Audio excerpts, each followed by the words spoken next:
and which itself was more contagious than the virus that caused our winter surge. It simply takes less of this virus to spread from the mouth or nose of an infected person to that of another non-infected person. Fortunately, our vaccines continue to provide strong protection even against this new variant. As a result, COVID-19 remains a threat primarily for unvaccinated Ohioans. As a result, those who aren't yet vaccinated are encouraged to wear a mask in indoor spaces and outdoors in crowded spaces and when social distancing simply isn't possible. If you aren't yet sure about getting the COVID-19 vaccine, we ask you to talk to your doctor or other trusted healthcare provider about the safety of COVID-19 vaccines and side effects, which are mostly mild and short in duration. COVID-19 vaccines simply offer the best protection against COVID-19, followed by masks with layered safety measures like social distancing. Recently, both the CDC and the American Academy of Pediatrics have shared recommendations for the coming school year. We've closely reviewed these recommendations and sought input from a wide variety of experts. And the Ohio Department of Health will be releasing updated guidance for schools as they plan for the new academic year. And this guidance will be posted no later than tomorrow. While there are no mandates associated with this guidance, we believe that the recommendations we are issuing are essential to the health of Ohio's youth and the success of the coming school year. The safety of Ohio's children is paramount, and the preventive measures that schools take will help protect Ohio students. Now, while children are less likely than adults to get severely ill from COVID-19, they're not invincible, and most certainly can and do have the risk of becoming ill. Just like adults, children get sick from COVID-19. They spread it to others, and some suffer severe health outcomes. Sadly, hundreds of Ohio's children have suffered a very severe illness associated with COVID-19, the multisystem inflammatory syndrome, landing them in hospitals and intensive care units with severe inflammation of various organs and blood vessels. This is a bad virus, even for our children. Nevertheless, we know that in-person learning is very important for the cognitive, social, and emotional development of our children and can be conducted safely even in the face of COVID-19. We know that many students learn best in person. In addition to academics, schools also play a critical role in encouraging healthy eating and allowing children to get regular physical activity. Of course, being in person with teachers and other students is also an important factor for the emotional health of many students. Issuing this guidance will allow school districts to have the flexibility and support they need to provide access to in-person learning 5 days a week. As students prepare to head back to school, we are building upon the layered prevention strategies that were remarkably effective at controlling COVID-19 last school year, along with the addition of encouraging COVID vaccines that are now available and authorized for those who are 12 or older. And of course, that began this May. Our guidance focuses on 3 layers of protection. First, we strongly recommend vaccinations for staff and eligible students. Secondly, we strongly recommend those who are unvaccinated consistently wear masks, which have proven a very effective tool for reducing the spread of the virus. And third, additional measures, including improving ventilation, maximizing distance between people, good hand sanitation, and others. Last year, consistent implementation of core prevention measures helped limit the spread of COVID-19 in the classroom. Continuing to follow these recommendations will help protect students as we approach the fall. First, I want to talk about vaccinations. We encourage COVID-19 vaccines for staff and eligible students. Vaccination is simply the leading public health prevention strategy to end the COVID-19 pandemic. Achieving high levels of COVID-19 vaccination among eligible students, as well as teachers, staff, and household members, is one of the most critical strategies to help schools safely conduct in-person learning and allow safe participation in extracurricular activities and sports. People who are fully vaccinated against COVID-19 are at low risk of symptomatic or severe infection. Adults working in schools have been eligible to be vaccinated since February. Today, more than 5.3 million Ohioans and 162 million people in the United States are fully vaccinated. All the normal safety steps were taken in developing these vaccines, including clinical trials that started in the early days of the pandemic, all the way back in March of 2020. Yet we know many Ohioans and others across the country remain hesitant to be vaccinated. This includes some parents thinking about whether they should choose to protect their children with COVID-19 vaccines. My best recommendation for those who remain concerned is to talk to their doctor, nurse, or pharmacist about the COVID-19 vaccines. If you have questions, please get the facts from a trusted healthcare provider so you can make the safest decision for you and your family. Many of the questions I hear focus on the risks of the COVID-19 vaccine, which for most children at this time is the Pfizer vaccine. Not everyone experiences side effects from COVID-19 vaccines, but even for those who do, the most common ones reported include pain, redness, or swelling at the injection site. And throughout your body, you could experience tiredness, headache, muscle pain, chills, fever, nausea. These side effects are a part of the body's natural immune response and are far, far less severe than the damage or symptoms that COVID-19 itself could cause. The other risks parents worry about include myocarditis. Fortunately, this risk is rare, something most people recover from on their own, and is much more likely after an actual COVID-19 illness.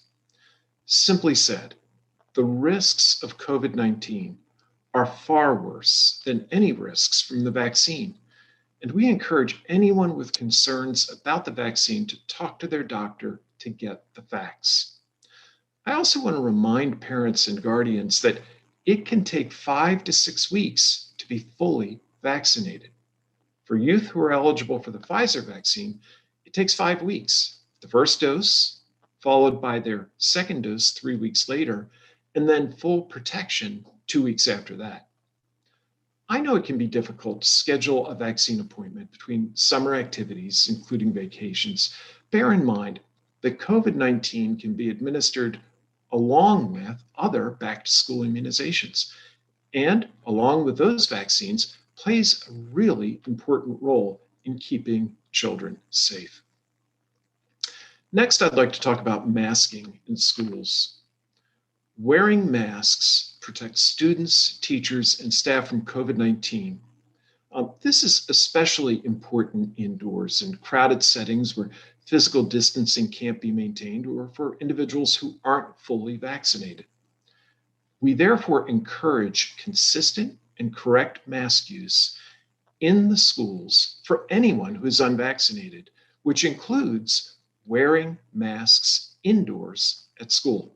Now, generally, mask use isn't necessary when outdoors, including when participating in outdoor play, recess, and physical education activities. Our mask recommendation is based in science, but it's not a mandate. For those districts that do not follow our recommendation to mask for the unvaccinated, remember that parents can still choose to have their children wear a mask in school or while participating in school activities. Next, I want to address distancing in schools. We recommend 3 to 6 feet of distance between students whenever possible. When it's not possible to maintain a physical distance of at least 3 feet, it is especially important that schools layer multiple other prevention strategies, including indoor masking, good ventilation, regular cleaning, hand washing, covering coughs and sneezes, and staying home when sick. Finally, I want to address ventilation and other preventive measures in schools. Schools should make every effort to provide good ventilation within classrooms and other common spaces. One way to achieve proper ventilation is to bring in as much outdoor air as possible. When safe, schools should open windows and doors and use child-safe fans. Similarly, windows on buses and school vehicles should be kept open when safe. Proper maintenance and use of HVAC systems is vital. Schools should ensure that HVAC settings are maximizing ventilation, allowing for fresh air to circulate into the school and improving air filtration. Weather permitting, teachers and schools should also consider outdoor activities and classes when possible. This K through 12 school guidance will be posted at our coronavirus.ohio.gov site no later than tomorrow. These recommendations will allow school districts to develop plans for safe in-person learning for their students this year. Today, I'm joined by 2 doctors who will help answer questions about preparing children to go back to school this year. First, I'm joined by Dr. Patty Manning-Courtney, Chief of Staff and Professor of Pediatrics at Cincinnati Children's Hospital. Dr. Manning-Courtney, thank you for joining me today.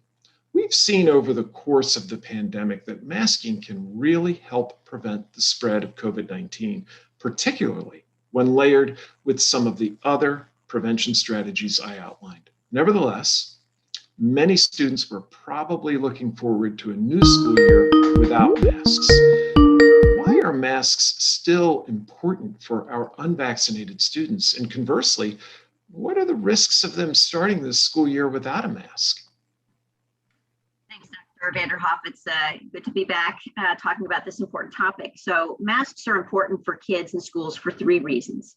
The first reason is that masks are very effective, as you said, and we learned last year wonderfully that schools and kids could do this well. It was the most pleasant surprise last year when school started and kids who were in person were able to comply with mask recommendations, and schools did many of the things that you stated, and we rarely saw significant school outbreaks, which was fantastic.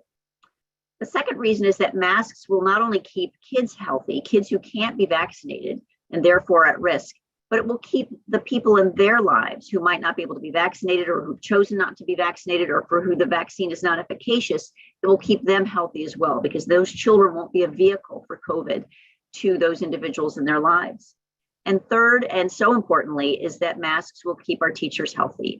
There may be teachers also who either are immunocompromised or for other reasons, the vaccine's not been efficacious or they've chosen not to vaccinate. And we want them to be healthy. They are the backbone of our schools, and I've been so grateful to teachers in this past year for being as flexible as they've been. The risks, of course, without masks is that we'll see outbreaks. We'll see kids who need to be quarantined. We'll see kids who get sick. We'll see teachers who get sick. And I personally, I don't want to see that first child get COVID that could have been prevented by somebody being vaccinated in their life or them wearing a mask, and then have that child have a negative outcome. That would be so unfortunate if this time, a year later in this pandemic, when we've got so many tools to keep that from happening. I also want kids to go to school in person. I think it is critically important. One of my patients last week actually said, Dr. Manning, I think we need to go to school in the real world. And he meant in person, and I agree. And I believe that if we don't follow these mask recommendations for kids in school, we'll place that at risk for many kids. Thank you very much. Children who've been home for the summer or spending a lot of time out of doors may be out of the habit of masking. What are some of the ways that parents can help prepare their children for wearing masks in schools? So I'm fortunate in my career to be able to talk to families a lot about how they prepare children for different aspects of school. And certainly wearing masks would be one of those aspects. The first, of course, is that parents and caregivers can just talk to their kids about it calmly and confidently. Oh, we're going to have to do this again. Not a big deal. You did it last year. And again, I've said many times, kids have impressed me so much with their flexibility and their ability to wear masks and not make a big deal about it. There's a strategy we use in my field called social stories, where we write little stories for kids to prepare them for something that might be different. And they're simple little stories about school's going to start. We're going to keep wearing masks and it's going to be okay. And I think that's another strategy that can be employed. You know, while our schools did in fact return to in-person learning in the spring, some families may have continued virtual learning through the end of that academic year. What advice do you have for families of students who were virtual all through last year and maybe anxious or nervous about having their children return to the classroom? We're seeing this type of anxiety, not just with school, but anybody who might be returning to work after having been virtual for a long time. And I think the first thing is to remind those families and those students is that schools did this really well last year. We learned how to keep people safe in school. We learned that everything you said, masking, distancing, hygiene, ventilation, those things work. And our schools have a whole year of practice in doing that. So I trust our schools and our teachers to continue that good work and to keep our students safe. And I would impress that upon parents and students. I would also, again, I'd use social stories and storytelling to tell kids, it's going to be good. You're going to go back and it's going to be okay. Our kids look at us as the adults in their lives. If we're calm and confident, they can be calm and confident. Thank you so much. Next, I'm joined by Dr. Shefali Mahesh, the Associate Chair of Pediatrics and Director of Pediatric Nephrology and Dialysis at Akron Children's Hospital. Thank you so much for joining me this morning. Dr. Mahesh, we know that in-person learning is beneficial to the physical and mental health of children in Ohio. Can you tell me why it's important for children to return to in-person learning this fall? Absolutely, Dr. Vanderhoff. Thank you again for the opportunity to be here today. I think in-person learning is so important, and as you very eloquently articulated before, our kids go to school to learn and to get smarter in what we call our intelligence quotient, but also there is the emotional and social development, and so the emotional and social quotient that we need to work on. When it comes to learning, one of the things you're taught as a pediatrician is you've got to meet the child where they are. So when we talk to children, the skills they teach us is get down to the level of the child, meet them at eye level, sit next to them, put a comforting arm if they're not understanding something or struggling with something. Those things are very difficult to do through a computer screen. As a pediatrician, I look for nonverbal cues from my patients to say, they may not openly say to me, I don't like to take this medicine, or I don't understand this math problem, but I can tell by their body language that they're struggling. And in sitting down with them and saying to them, well, let's try this a different way. Those are some of the things that happen in in-person learning that we're not getting through a computer screen. And the same thing from a teacher's perspective. Our teachers are trained to find new ways where they can have children feel or touch things to maybe understand things a little better. Again, those are the skills that we're losing out when we're doing learning virtually. When we talk about other organized activities like sports and things like that, those are, again, things that children can have an opportunity to participate in if they go to in-person school. It allows for them to have a structure, not only for activity, but also for structured meals, for instance. We have noted that children have had an increase in obesity in this past year and a half, and the age group that has had the most increase in obesity is the 5 to 9-year-olds, because those are the children that, if they're home and not in a structured environment, cannot necessarily time themselves to eat or exercise, which in young kids we like to call it playtime. So those are the other advantages that in-person learning can provide. The third challenge, I think, is the availability of access to the broadband internet, computers. We are aware that in the last year, 1 in 5 teenagers had to complete their homework on a smartphone. I can't even imagine how challenging that could be and what that does for their grades. And all of this can impact the confidence of our young children whose primary job is to learn and to grow. And so mostly I think that in-person learning and schools provide a safe, supervised environment for children to grow and thrive. And that's where the importance of going back to school in person is. Thank you very much. We've certainly seen that children can become very sick or even be hospitalized with COVID-19. What would you say to parents who are still hesitant to vaccinate their children or encourage their children to mask as we move forward into this school year?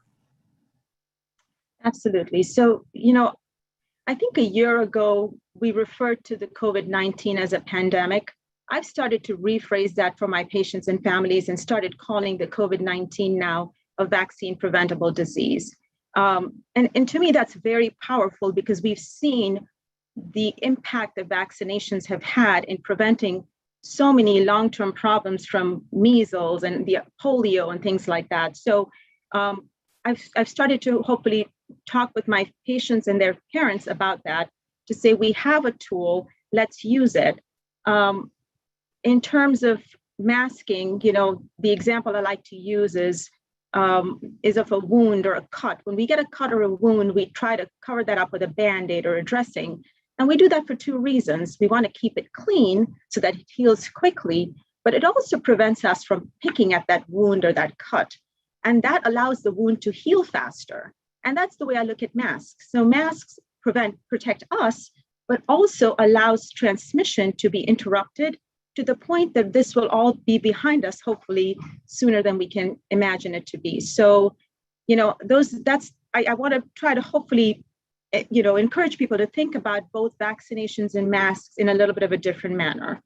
And then, as you rightfully pointed out, we've seen a lot of severe illness in kids, particularly with the multi-system inflammatory syndrome of children, where unfortunately, I've personally taken care of children that have been on a heart-lung machine or on dialysis, and it's heartbreaking to see that and to know that we could have prevented that.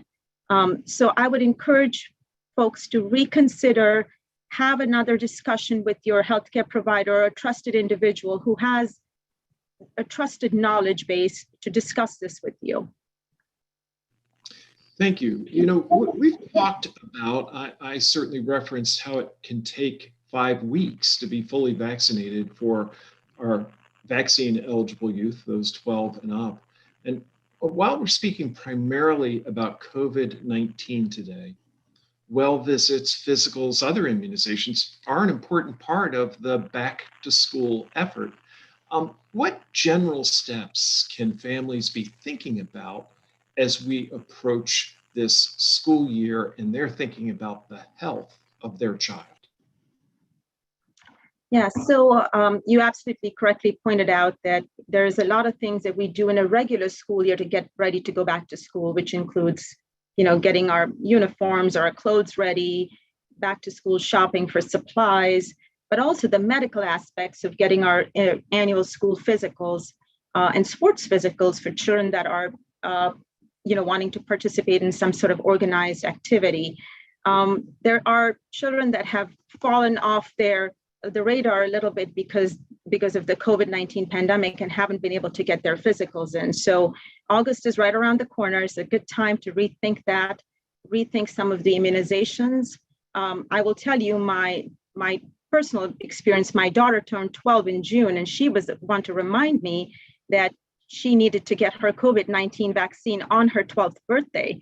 And I even said to her, I said, do you want to wait a day? And she said, no, we're going to do it on my birthday so I can be ready to go back to school. So I've been impressed not only by our patients, but my own children, where they've shared and the impact that going back to school has had on them, and the energy that they have to go back to school has been infectious for me. Thank you so much. Well, in summary, our guidance strongly recommends COVID-19 vaccines for staff, teachers, and eligible students. We also strongly recommend that everyone in schools who is unvaccinated. Students, teachers, staff, volunteers, coaches, wear masks indoors and outdoors when maintaining proper distance simply isn't possible. Masks continue to be very effective in preventing the spread of COVID-19 and will help students return to safe in-person learning this fall. Schools should also continue to layer the prevention measures that proved so effective last year, improving ventilation, maximizing distance between people, sanitizing and cleaning, and encouraging good hand hygiene are all important aspects of preventing the spread of COVID-19. As we approach the new school year, anyone who is not yet vaccinated and has questions about our COVID-19 vaccines should talk to their doctor or pharmacist or other trusted healthcare provider. Getting the facts from a trusted medical professional will help them to make a decision about their health and safety. Importantly, in issuing these recommendations, the Ohio Department of Health is relying on current epidemiologic information, regulatory requirements, and law, even as we anticipate full FDA approval of vaccines, hopefully in the near future. ODH will continue to actively monitor these factors and will update our guidance as this situation continues to evolve. Alicia, I think we can now open it up for questions. Thank you, Dr. Vanderhoff. Our first question comes from Dan DeRose with WOIO. Good morning, Dr. Vanderhoff. Thanks for making time for us on this important topic. Legislation that was recently passed has really tied the Ohio Department of Health's hands in passing mandates. It's very easy for you to say these are merely guidances that we would like to see the schools follow. Are you frustrated by that? And if it wasn't in place, would you make it mandatory for students to wear masks, especially those that are unvaccinated? Or do you feel like your hands are tied because of the new legislation? Well, thank you for the question. I think that what we're able to speak to is the situation on the ground as it is right now. And I'm not going to speculate about how, if the, what would our guidance look like if the epidemiology were different or the rules and regulations were different. Essentially, what we are saying is there are really two ways to protect yourself and others from COVID-19. Vaccination is the best way, but if you choose not to or cannot be vaccinated, masking with layered safety measures is also a very good way to protect yourself and others. Thank you, Dr. Vanderhoff. Our next question comes from Laura Hancock from Cleveland.com. Hi, Dr. Vanderhoff. I have a question about hospitalizations, not just for kids, but for everyone. We are wondering, our readers have asked us, what percentage of people who are going into the hospital are people who have not been vaccinated versus those who have been? Thank you. Yes, thank you very much. What I can share is the information that comes to us as part of the public reporting of our breakthroughs. So we get information about breakthroughs for hospitalizations and breakthroughs for deaths. So that means people who were fully vaccinated and yet still have to be hospitalized. And as we look at those numbers, they're very, very low. Offline, we can get you the latest total number, but I can tell you it adds up to being less than a fraction of a percent. So that doesn't really seem to, either in Ohio or nationally, to be a major concern or driver of what is going on right now. Really, if we look nationally and even internationally, the issue is this is fast becoming a pandemic of the unvaccinated. This is fast becoming a very dangerous and worrisome situation for people who are going without the protection of a vaccine, or in the the situation of our young people who can't be vaccinated not masking when they are gathered together, such as in school. Let me turn to my colleagues as well and see, doctors, would you add anything to that answer? You know, I would just add that 100% of kids hospitalized under age 12 are not vaccinated. And we have children hospitalized with COVID. So it just goes back to that point we made earlier, that there's a critical group of our population, kids under age 12, who can't be protected, who can't access that tool. And so they really depend on the rest of us to access that tool. And I don't want to see the day where somebody under age 12 who can't be vaccinated was infected because someone in their life chose not to be vaccinated or chose not to wear a mask. That would be a sad day.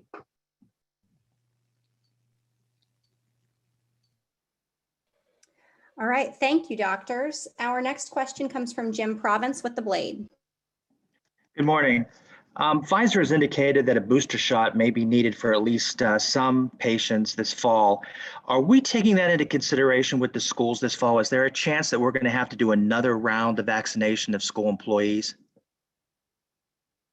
Yeah, that is a very, very good question. And, you know, doctors have been concerned about whether 2 shots would be enough for people for a while, and have been closely monitoring the information that's coming to us from vaccine trials and other sources. The good news is that for the vast majority of people who are vaccinated, it certainly continues to appear that our vaccines are not only effective, they're effective against the Delta variant and appear to have real durability. They seem to be providing lasting protection.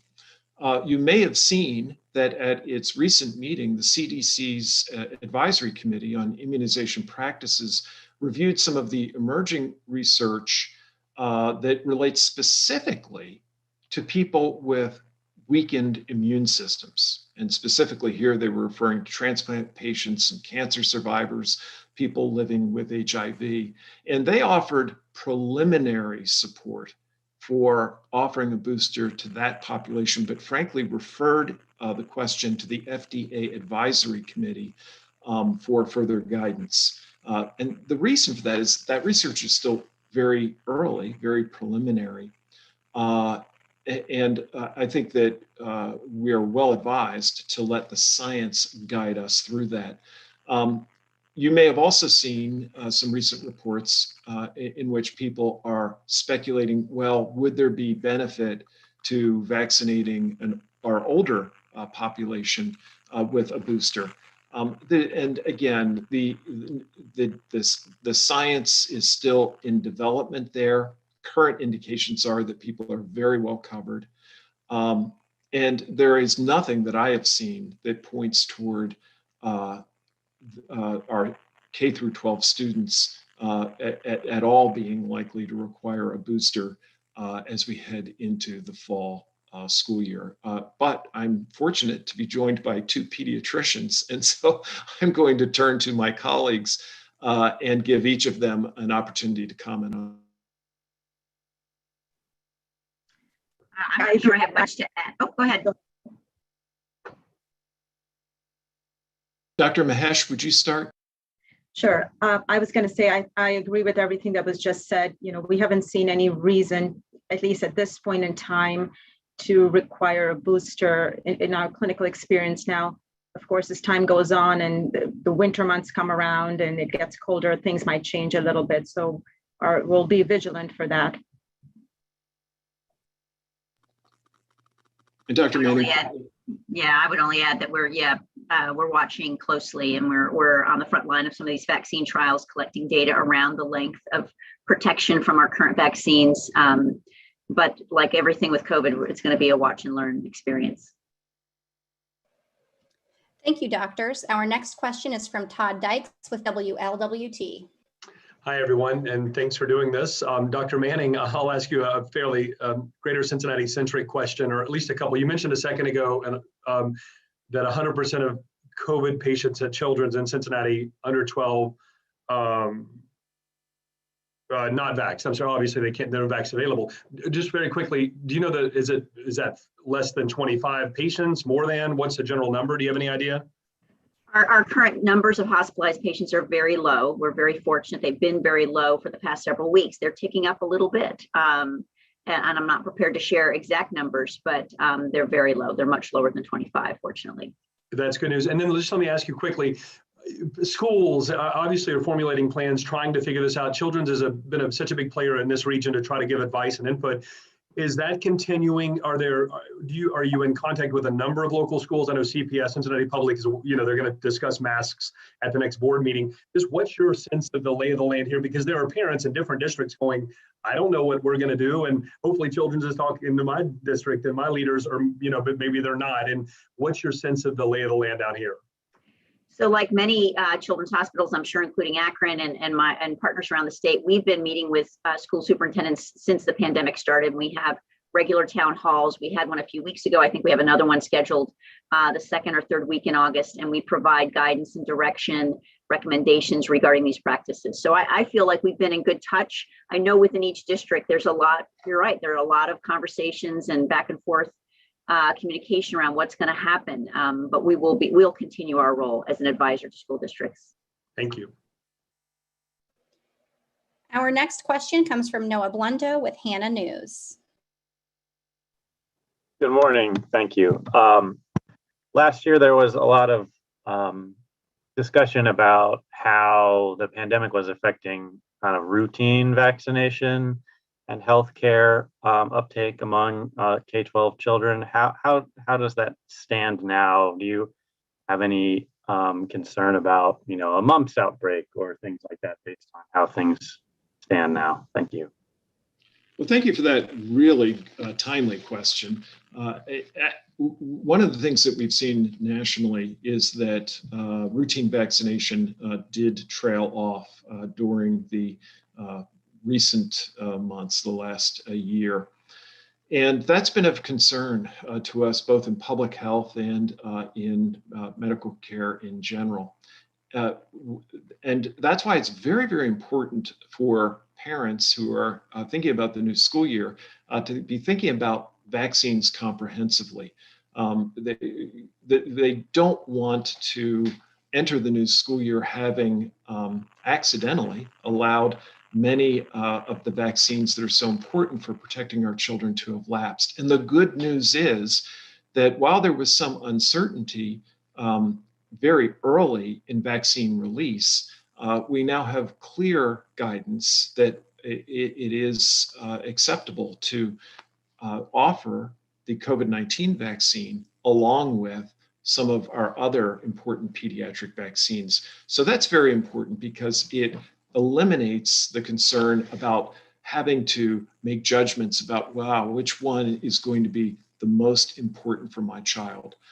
They're all important. And we now have guidance which facilitates that. But again, let me begin with Dr. Manning Courtney, and then I'll go to Dr. Mahesh so that they, as pediatricians, can speak further to this important issue that they're very familiar with. So I don't have exact data at my fingertips, but I know for quite some time we saw a pretty big decline in our routine vaccination rates. And I believe we're still playing catch up. And that places us all at risk. It places our kids at risk. We certainly saw in the past several years as measles vaccine came under some attack because of its association with other conditions, including autism, we saw measles outbreaks. And so to Dr. Vanderhoff's point, parents have a lot on their minds all the time, but to get their kids caught up, to see their pediatricians and make sure that all their healthcare needs are being met. And I just say, as on a related note, I'm sure Dr. Mahesh is seeing this too. We're seeing quite an uptick in routine respiratory viruses in general in kids, probably a rebound effect from all the protection we had from masking and distancing in the past year. And then we didn't see those things. Now we're seeing them. So more people are visiting their pediatricians for routine care of those types of illnesses. It's a good time to talk about catching up on other types of care. Thank you. Dr. Mahesh? Absolutely, yes. I agree with Dr. Patty Manning. We have seen an increase in RSV. I'm sure we're all noticing that across the country, not only in children, but even in adults getting infected with RSV. We've one of the things that we've done to try to counteract this backlog, if you will, is we've tried to improve access to routine vaccinations for children that show up at our doors for other things. So if they're here for a tonsillectomy and adenoidectomy, we'll say to them, and while they're leaving, we noticed that you've missed your vaccination for Tdap, and we can give it to you on discharge. And sometimes it's just about access because it's yet another appointment for families to go back into the pediatrician's office. So I think it's incumbent upon us to try to improve that access so that we can allow these children to catch up. And then again, I think the epidemiology is again unpredictable when it comes to the flu season. We had a really, good flu season in the sense that we hardly saw any influenza. That could be very different this year. We know the influenza virus mutates too. So I think we have to be very vigilant going forward. Not only do we not want children to lose out school days because of COVID, but also RSV and influenza and the other respiratory viruses that we could potentially see in the coming season. Thank you, Dr. Mahesh. Our next question is from Chelsea Sick with WKEF. Hi there, thanks for taking my question. So without mask mandates in place, is this masking enforcement really the responsibility of the parent? And do you have any tips for school districts and teachers to help encourage students who aren't vaccinated to wear their masks? This obviously might be a little difficult for students to see some of their friends wearing masks and others not wearing it at all, which is a little different than last year. Well, thank you. Yes, very, very good question. One that I'm sure many parents are thinking about now as they are looking ahead to the school year. The first thing I'd remind everyone is that masks still represent a very good way of protecting ourselves if we're unvaccinated and protecting the other people that we care about. And my colleagues, I think, spoke to that in our earlier comments. And it's a very, very important consideration. Each and every one of us, of course, lives in the context of other relationships. We have, other members of our family, other friends, people we may work with, who the last thing in the world we would want to do is get them sick if we could prevent it. We're saying vaccine's probably your best way, but followed by masking with these layered measures. There's another consideration though. And I know that many of our students really don't want the kinds of disruptions to their academic and sports and arts and music seasons this year that they experienced last year. And if individuals fail to avail themselves of one of the two ways of protecting themselves and others from COVID-19, vaccination or masking with these layered prevention measures, there's a very real risk that COVID-19 will disrupt your school year, even if you don't get sick, because you'll have an exposure that means you have to quarantine. So I think there are lots of good reasons for everyone to take our guidance very, very seriously and apply it. Let me start with Dr. Mahesh, and then I'll go to Dr. Manning-Courtney. Would you add anything or have any additional observations in this regard? I think children are very malleable and much more adaptable than us adults sometimes. I think it's how you present it to them. Oftentimes, if we're able to discuss it at their level, like I said before, they're often able to understand that they would be able to attend birthday parties or have small gatherings or have a few of the activities that they weren't able to have last year had they not masked. So I think it's again about meeting them where they are and explaining it to them at that level is what is going to make it easier for parents to convince their children to mask. I would just add, Dr. Mahesh made a great point. Speak to kids at their level. We sometimes overspeak to kids and give very long, lengthy rationales. A lot of kids don't need that. They just need to hear, this is the right thing to do right now for you, for your mom and dad, for your teachers, for your friends, for your grandparents. I think it's also important to remember that parents are often having to enforce things or enforce things in their kids that they hear from their kids, but so-and-so isn't doing it. And you might be surprised as a parent to learn there are more families that are requiring their kids to mask, and make sure you connect to those families so that you can create maybe a little bonding or support group, because it's probably there. I think that those families will be in the majority, the families that want to keep their kids and their family members safe, and resist the urge to hear your child say nobody else is doing it, because there's a good likelihood that there are other people doing that.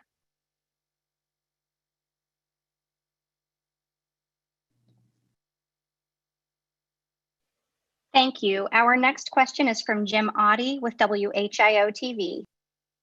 Hey, just to be clear, you were saying that you are making a recommendation. This is not a mandate to school districts around the state. If in fact that is the case, could you confirm that? Secondly, would you have the legal ability under current or pending law to make a mandatory rule? And third, to confirm that this leaves it up to local school boards to decide what they want to do. Well, thank you. We're making two very, very strong recommendations for people that reflect the best information that's available from existing science and the epidemiology. But we are mindful of some of the regulations and the like that are at play here in Ohio. Our strong recommendations are vaccination, if you are eligible, as our preferred option. Our second strong recommendation is if you're not vaccinated, your best protection right now is masking with these layered safety measures. Now, in terms of what schools can and should do with that, we recognize that every school, every parent is looking at COVID-19 through a slightly different lens. I can imagine that there will be school districts that are looking at their situation and may have a different context in terms of the rate of COVID-19 infection in their community compared to others. I think that the recommendations that we're giving are pretty clear, but offer the flexibility because they are recommendations to the local communities to take this guidance and apply it as best they can where they are. For example, I think it is fairly clear what our recommendations would be for most third grade classrooms. They're not eligible for vaccination. Therefore, our best recommendation would be for masking with strong application of some of the layered safety measures that worked so well for us in the previous school year. Thank you, Dr. Vanderhoff. Our next question is from Alexis Moberger with ABC6. Hi there. Thank you for taking our questions. As far as for COVID testing within schools, will there be any, tools or something that schools will get maybe for rapid testing to kind of help make sure that all of these schools are catching any of these cases kind of going forward, or just, any recommendations for schools when it does come to testing? Yes, so we continue to have a very robust program of support for schools related to testing for COVID-19, and have continued to work very closely with them around access to COVID-19 testing.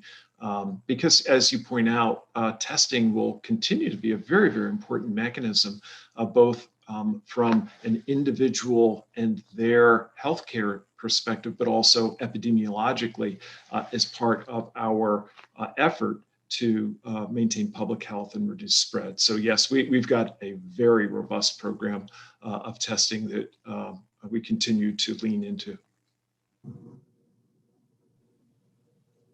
Thank you. Our next question is from Maia Belay with Fox 8 Cleveland. Hello. The majority of school districts in the Cleveland area are not requiring masks. What pushback, if any, did you receive from schools related to masking this school year? Well, the best thing I can say about that is that in developing this, we reached out to many stakeholders, including people in education from across the state. And I'm not, at this stage in the game, aware of any specific pushback as it relates to the masking recommendations that we've developed. That doesn't mean we won't encounter that. But in the development of our recommendations, we worked very hard to engage many experts from around the state and nationally. Thank you, Dr. Vanderhoff. Our next question comes from Courtney Francisco with WCPO Cincinnati. Hello, thank you so much. I wanted to ask if your recommendation is for masks for everyone indoors or just unvaccinated, and any update on when children younger than 12 will be able to get vaccinated. Okay, so in terms of the first question, our guidance recognizes that vaccines really work. And we thought that was very important. We wanted to clearly underline our confidence in the effectiveness and the power of the COVID-19 vaccines, and to recognize that current data continues to show that vaccinated individuals are very well protected against the development of a severe disease and very well protected from sharing this virus with other people. But we also recognized that there are people in our schools who have not yet chosen vaccination, who are not yet eligible for vaccination. And you referenced the group that is less than 12.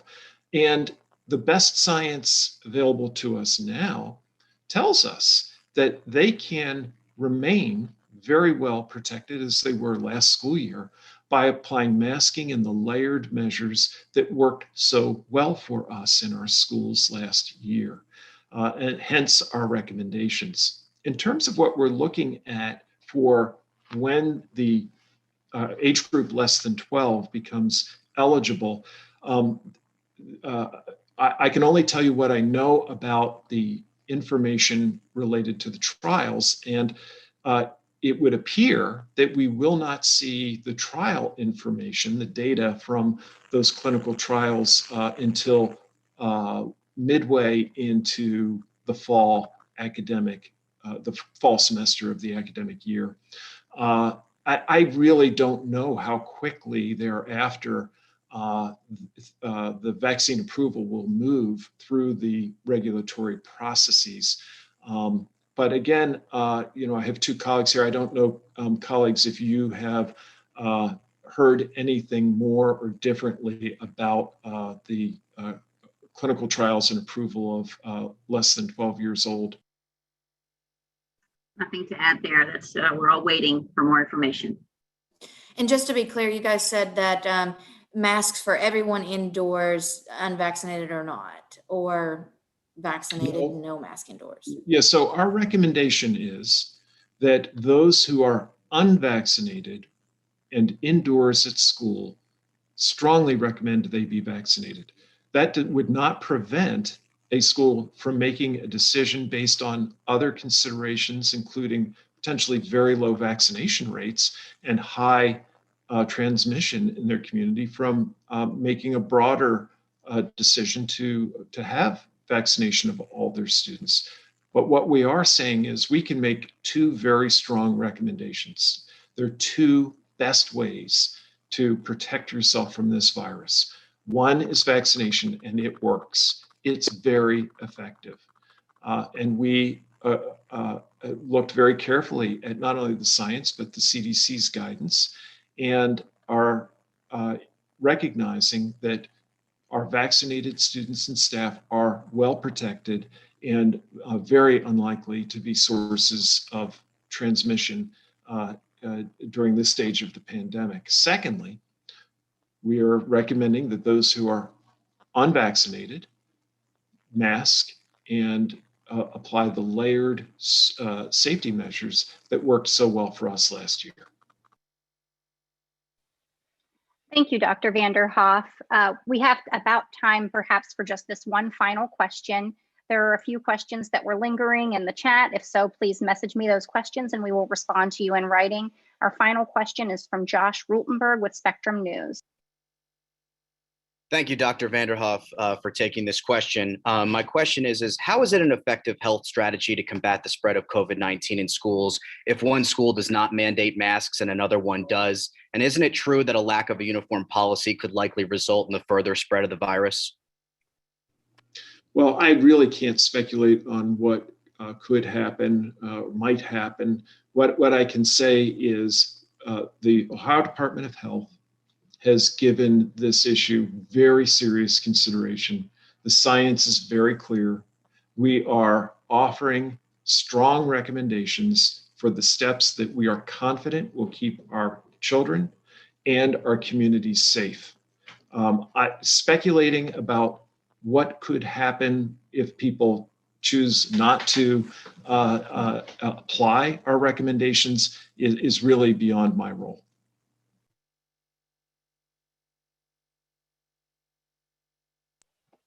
Thank you very much, Dr. Vanderhoff. It is noon and that concludes our questions for the day. I thank you all for participating. As a reminder, if you have a question that did not get answered, please indicate so in the chat. And Dr. Vanderhoff, I'll turn it over to you if you have any closing remarks you'd like to share.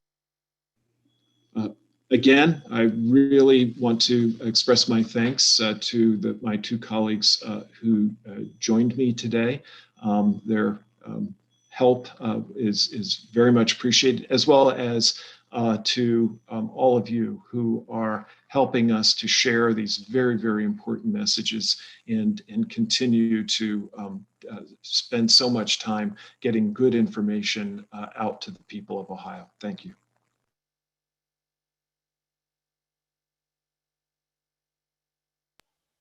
Thank you all for joining us. Have a nice day.